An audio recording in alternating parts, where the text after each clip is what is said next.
2023, tama. 2023 AD, bale nangyari to 1,960 years ago. Ibig sabihin na halos magdadalawang milenya na. Okay.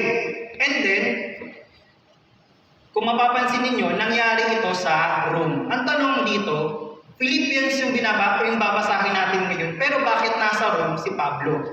Kung makikita nyo rin sa mapa, yung Rome ay mayroong pagitan ng dagat papunta sa Philippi. Yung Philippi, doon yung church ng Philippians. Okay. Ito ang nangyayari nun. Si Pablo ay hindi lang nasa Roma, kundi nasa kulungan siya ng Roma. So bakit nga ba siya nasa kulungan ng Roma? Kung babasahin natin ang Philippians, chapter 1, verse 13, so that it has become known throughout the whole imperial guard and to all the rest that my imprisonment is for Christ. Ibig sabihin niyan, nakulong siya sa Roma dahil kay Kristo. Bakit ba siya nakulong? Dahil pinipreach na yung salita ni Lord sa Roma. This is under the time of Caesar. Okay. At ang distansya pala ng Rome papuntang Philippi is 1,300 kilometers. Kung siguro nakakasakay kayo ng SLEX, dahil taga-Alabang ako, ano yun, parang 90 times na SLEX yung dadaanan mo. Pero syempre dati wala pa namang sasakyan. So ito ay nilalakad lamang. Okay. At ito, syempre nasa kulungan si Pablo. Pero isang tagapagdala ng sulat. At ang pangalan niya si Epaphroditus. Ang pangalan niya, nagdadala siya ng sulat kung anong nangyayari sa Philippi, doon sa church ng Philippi. At pinapadala niya kay Paul kung anong nangyayari para siyang mensahero.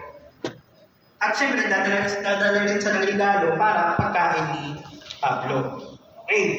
Sige. Bale, itong humility and unity, hahatiin natin sa tatlong paksa. Una, principle of humility, example of humility, at ang ikatlo, the result to unity. Diba? Humility, then the unity. Okay. The principle of humility. Sa tingin nyo, anong ibig sabihin kaya ng principle?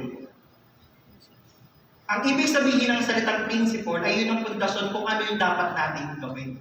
So, ibig sabihin, kung tatagalogin ko to, ang pundasyon ng dapat natin gawin sa pagpapakumbaba. Okay, simulan natin. Kung may mga Bibles kayo, open nyo, cellphone man yan or physical Bible. Philippians 2, verse 1. Okay. Una, nakalagay dito, so if there is any encouragement in Christ, any participation in the Spirit, any affection and sympathy. Okay. Tanong ko sa inyo, sinulat to ni Pablo para kanino? Sige, ano tayo na yun? Sa tingin mo, Hazel, sinulat mo para kanino? Roma.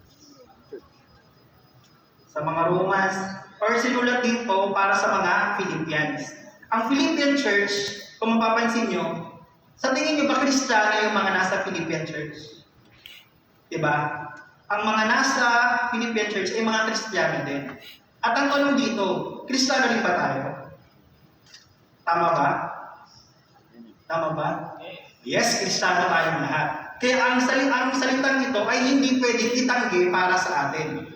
Ito, to whom this letter addressed to the Church of Philippi. Pero ito rin ay para sa atin. Bakit? Tayo rin ay mga Kristiyano. Okay. Punta tayo ngayon dito sa susunod na dun sa supporting verse niya. Sabi dito, I plead with you, Euodia, and I plead with Syntyche, to be of the same mind in the Lord. Yes, and I ask you, my true companion, help these women since they have contented at my side in the cause of the gospel, along with Clement and the rest of my co-workers whose names are in the book of life. Kung mapapansin nyo dito, why is Paul saying, I plead with Euodia and I plead with Syntyche? Sa panahon dati, nagkakaroon din dati ng mga hindi pagkakaunawaan sa loob ng simbahan. And masasabi ba natin itong normal o hindi normal? This is normal. Hindi natin sinasabi, oo, maganda. Hindi maganda na nangyayari yun. Pero this is normal. Bakit? Christian din sila eh. So, Christian din na. Hindi, it is very common sa isang simbahan. And Pero bakit ba nangyayari yung mga hindi pagkakaunawaan? Di ba tayo bilang isang Christians, di ba? We want to be para maging Christ-likeness tayo, di ba? Maging katulad tayo ni Lord. Pero syempre, sabihin natin, kunyari, si Gwen, meron siyang full of joy. Sabihin naman natin si Simon, meron siyang sabihin natin patience. Pero meron din tayong mga pagkukulang din sa ating mga sarili. Kasi nandito tayo sa laman natin, di ba? So, sabihin natin, si Gwen, punong-puno siya ng joy from the fruit of the Holy Spirit, pero medyo kulang siya ng patience. And kunyari, si Simon, meron siyang patience, pero wala naman siyang joy. Kaya magkakaroon talaga ng conflict kahit anong mangyari, di ba? Habang nandito pa tayo sa mundo. So this is common, but hindi dapat natin ito ginagawa. Okay. Punta na tayo dun sa Philippians 2:1. Kung mapapansin nyo, meron ako mga pulang inilagay dyan is any. This is just kind of a rhetorical question. A rhetorical question is isa itong pagtatanong na alam mo na yung sagot. Na hindi mo na kailangan pang alamin kasi alam mo na yung sagot. Because dito, ine-expect ni Paul na dapat ganito dapat tayo bilang isang mananampalataya sa isang simbahan. Sabi dito, encouragement in Christ. Dapat meron tayo. Ano ba ibig sabihin? Dapat meron tayong kasiglahan or encouragement. Kanina lang din. Kay Lord. Next naman, comfort from love. Kunyari, nakita nyo nasasaktan yung mga kasama nyo dito. Kunyari, si Ella, nasasaktan siya. Dapat bilang isang Kristiyano, meron tayong pagmamahal para sa kanya. And next naman, participation in the Spirit. This is called in Greek word, just the participation or the fellowship, that is koinonia, ang ibig sabihin. Pakikisa sa Espiritu. Dapat meron tayo ng bilang isang mga Kristiyano. At ang sumunod nito, affection and sympathy. Describes noon, ang ibig sabihin ng sa Griego, na yung affection, yung parang kapag nakita mong nasasaktan yung kasama mo, yung tipong kasama yung rugdog ng puso mo, yung rugdog na, kasi bawal siya sa ibang English translation. Kapag nasasaktan yung tipong ramdam na ramdam yung sakit niya. At ang isa naman is sympathy. Dapat meron kang kaawaan pagdating sa atin. Ito yung tanong dito Lahat ba nito meron tayo, di ba? And this is the principle of having humility, di ba? Dapat bilang isang simbahan, meron tayong kagaya nitong mga ito. Okay, sige. Tuloy tayo sa ibang verse. Complete my joy. Sino yung nagsasalita dito? Si Paul, tama. Si Paul ang nagsasalita dito. Being of the same mind. Dapat meron daw tayong iisang pag-iisip, having the same love, iisang pag-ibig sa bawat isa. Ganito yun ibig sabihin ng pag-ibig na yung ganito. Kunyari si Peter, ang nangyari, sobrang bait sa kanya ni Nicolas. O yan, nag-example tayo ngayon. Sobrang bait sa kanya ni Nicolas. Pwede siyang magpakita ng pagmamahal kay Nicolas, di ba? Bilang isang brotherly love, di ba? Pagmamahal ng isang kaibigan. Or, paano naman kunyari, may isa tayong kay Peter, may hindi nakagawa ng maganda sa kanya. Ang nangyari ba, dapat ba magpakita rin tayo ng hindi maganda dun sa tao yun? Tama ba yun? Na para kunyari, sige, mabait ka sa akin, magiging mabait ako sa'yo. Tapos yung isa naman, dahil masama ka sa akin, masama rin ako sa'yo. Pero ang sinasabi ng Biblia dito, having the same love. This is love, not just like the phileo love, isang kaibigan ng pagmamahal. Hindi ito yung klase ng pagmamahal na para sa pamilya, alam ko. Pero ito ay pagmamahal na isang agape. Ang agape na pagmamahal na ito ay walang hanggang pagmamahal sa iyong mga kasama. Ito yung sinasabi dito ng Panginoon, being in full accord. This is just like the unity na sinasabi sa atin. Ang ibig sabihin niyan, kung babalikan mo yung lumang text, is para kayo nagtatahit. Ibig sabihin, having the same mind, having the same love sa bawat isa, magkakaroon daw tayo ng pagkakaisa. Ang tanong, ulit, paano yung pagmamahal na yun? Pagmamahal na kaya mong ibigay yung buong buhay mo para sa kaibigan mo, para sa pamilya mo, para sa mga kapwa. Okay. Do nothing from rivalry. Okay, huwag daw tayong gagawa in terms of rivalry. Ano ba ibig sabihin ng rivalry? Di ba ang rivalry, di ba? Nagkakaroon tayo ng mga, kunyari sa mga animals, di ba? Rivalry ng leon sa tigre, di ba? Panigigan yan. And this is just like a competition. Pag tayo nagkakaroon ng competition, siyempre nagkakaroon ng sino, may mas magaling at may mas mahina. Pero ang sinasabi ng Panginoon, sinasabi dito ni Pablo is, huwag tayong gagawa ng ikakaaway natin sa bawat isa. Huwag mong isipin na mas mataas ang iba kaysa sa'yo. Isipin mo, pantay-pantay kayo. Conceit. Ano bang ibig sabihin ng conceit? Yung pagmamataas mo sa sarili mo. Huwag mong iangat yung sarili mo. Ito yung sinasabi sa Biblia. But, ibig sabihin ng but, kabaliktaran ng do nothing. Ito yung gagawin natin. Humility, count others more significant than yourself. Ibilang mo ang sarili mo na mas mababa kaysa sa iba. Ang tanong sa atin dito ano lang para maano rin natin, tatandaan natin na word in word is parang dalawang taba, nakakasakit din. Pero syempre, binibigay ito ng Panginoon sa atin para magkaroon tayo ng mas masaya, buhay, at karapat-dapat sa atin. Diba? Sabi, humility, count others more significant than yourselves. Kung ito ka, ibaba mo sarili mo, ito yung mga kapwa mo. Kung ito yung kapwa mo, nandito ka. Diba? Okay, ano bang definition?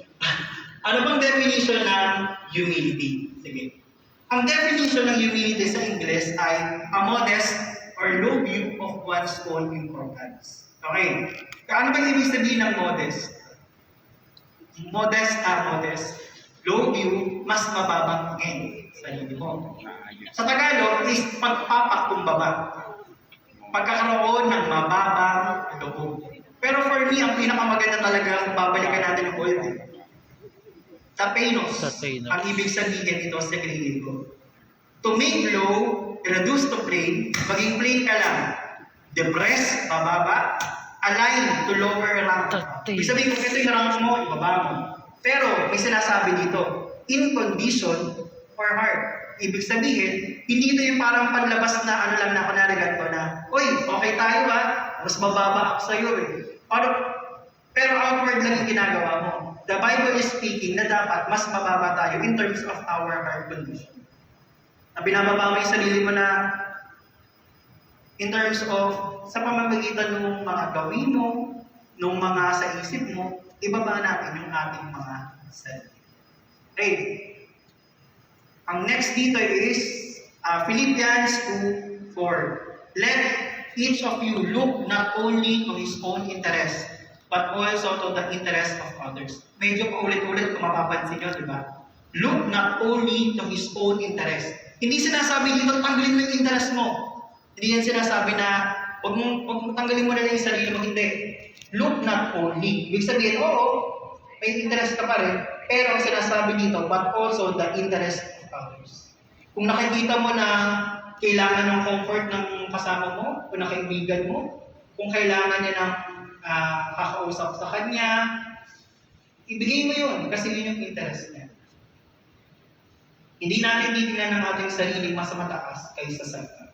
Okay, tanong para sa sarili. Ito i-meditate natin to. Sa kabila ng mga napakinggan mo ngayon, kaninong interest ba ang mas importante sa iyo? Sa pansarili mo lamang ba? O para sa kapwa mo? Inulit ko, sa kabila ng napakinggan mo ngayon, kaninong interest ba ang mas importante sa iyo? Sa pansarili mo lamang ba? O para sa kapwa? Okay, punta na po tayo sa ikalawang paksa, the example of humility. Okay, ibig sabihin ng example, alam na natin yan, halimbawa.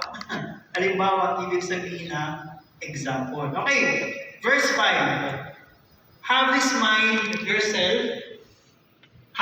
among yourselves, which is yours in Christ Jesus.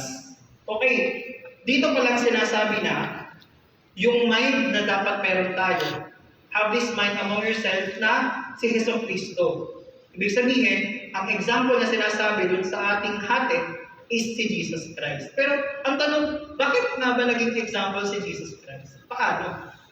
Punta lang tayo sa John 13:4-5. Sige, punta muna tayo doon. John chapter 13:4-5. Okay. rose from supper. He laid aside his outer garments, and taking a towel, tied around his waist, then he poured water into a basin and began to wash the disciples' feet, and to wipe them with the towel that was wrapped around him. Ibig sabihin, may ginawa daw si Jesus Christ nung supper, na hinugasan niya yung paa ng mga disipulo. Ito tanong ko sa inyo, kung huhugasan niyo yung paa ko ngayon, kunyari lang naman, ano ba yung pwede natin makuha doon na parang hindi maganda? Madumi lang, medyo mabaho, meron man, di ba? Pero kung babalik tayo sa panahon dati, ano ba ang itsura ng paa ng mga disipulo dati? Kung maglalakad sila sa mga kalsada, wala naman silang mga roads kagaya natin na pavement or concrete, di ba? Ang meron sila dati, lupa lang. Kung naglalakad sila sa lupa, pwedeng mabasa, maputikan, pwedeng may mga alikabok, pwedeng may mga suga, mabaho. Ang hindi naman sinasabi dito na dapat nating gawin yun, di ba? Pero pinapakita dito ni Jesucristo, ganitong kababaan. Wait lang, may tanong muna ako sa inyo. Sino ba si Jesus Christ? Si Jesus Christ ay anak ng Diyos. Nakapangyarihan siya, di ba? Pero bakit kaya niyang hugasan ang paa ng mga disipulo kahit sa estado niya? Ito nga sabi dito, when he had washed their feet and put on his outer garments and resumed his place, he said to them, "Do you understand what I have done to you? You call me teacher and Lord." He is a teacher and the Lord of these apostles. And you are right, for so I am. If I then, your Lord and teacher, have washed your feet, you also ought to wash one another's feet. For I have given you an example that you should also do just as I have done. Pinapakita ni Jesucristo dito ang akong babaan na dapat meron tayo. Ito pa masaklap dyan eh, sa totoo lang. Okay, sino ang nag-deny kay Jesus Christ? Si Peter, tama. But Peter said, "Man, I do not know what you are talking about." And immediately, while he was still speaking, the rooster crowed. Ibig sabihin, si Lord, di ba, makapangyarihan siya, alam niya lahat. At alam niyang mangyayari. Pero kaya niyang hugasan yung paa ng mga taong magtatakwil sa kanya, tatalikuran siya. Di ba? He washed the feet to the people who denied him, doubted him, and betrayed him. Doubted him, sino ba? Si Thomas, di ba? So that the other apostle told him, "You have seen the Lord." But he said to them, "When I see in his hand the mark of the nails, and place my finger into the mark of the nails, and place my hand in his side, I will never believe." Hindi siya pinaniwalaan, di ba? Ni Thomas. Isa pa, si Judas. But Jesus said to him, "Judas, would you betray the Son of Man with a kiss?" Di ba?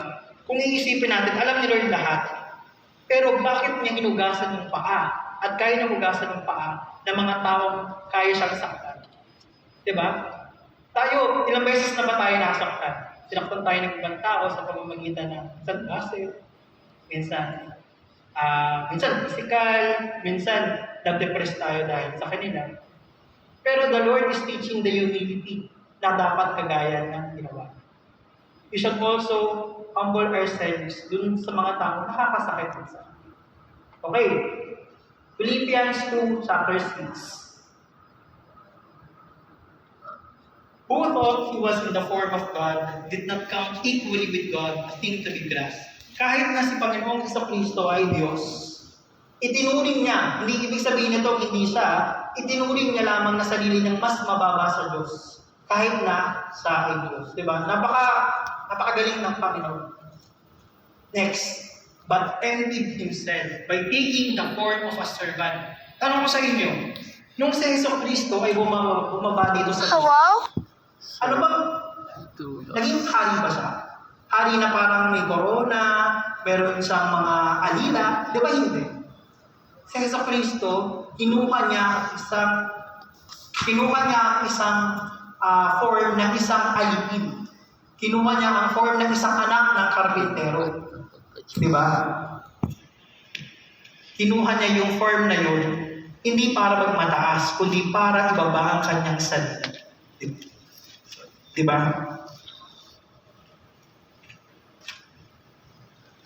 Being born in the likeness of man and being found in human form, he humbled himself by being obedient to the point of death and even death on a cross. Sa pagbaba niya sa kanyang sarili, kahit kamatayan mula sa krus. Tanong ko sa inyo, kanino ba siya namatay? Sa atin? Tama ba? Diba? Namatay siya para sa atin. Ibinaba niya ang kanyang sarili para sa atin.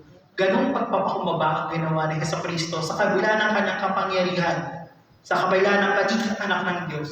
Ibinaba niya ang kanyang sarili para iligtas din tayo. Diba? Ganun yung pagmamahal ng Panginoon para sa atin.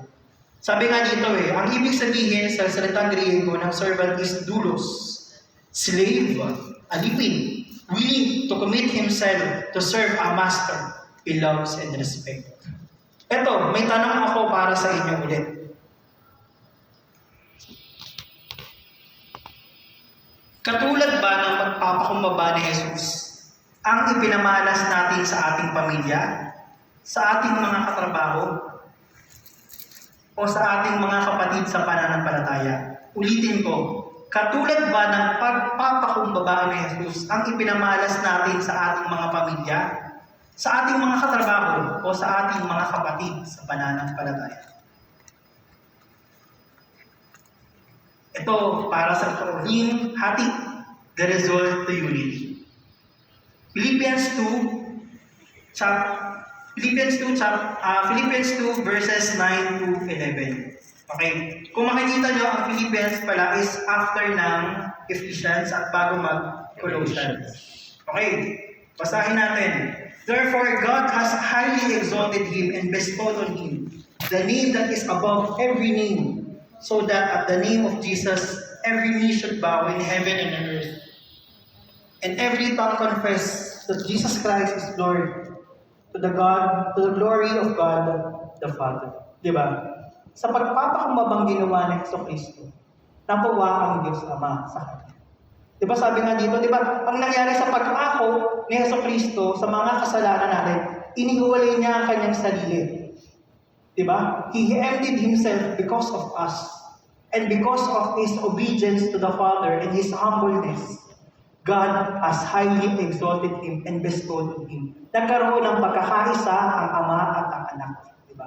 Siyempre, nagkahiwalay dahil sa mga kasalanan natin Pero dahil sa ginawa ni Jesucristo, he was exalted by the Lord. Diba? Ang sabi nga dito sa Mateo 23 verse 12, kaya kung tayo, at sino mang nagmamataas ay mabababa, at sino mang kakababa ay matataas. Kung tayo ay patuloy na magmamataas sa ating mga kapwa, tayo ay ibababa ng Panginoon. Pero kung gagayahin natin ang Panginoong Jesucristo na ibababa natin ang ating sarili, tayo ay Kanyang itataas. At ito ang pinaka-meaning ng unity. Diba? Ang unity, alam natin, pagkakaisa lang. Pero ang unity na sinasabi dito, kung ibababa ang ating sarili, tayo ay magkakaisa, magbubuklod-buklod ng iisa para sa Panginoon. Okay? Sabi nga dito the formula for humility, ano ba?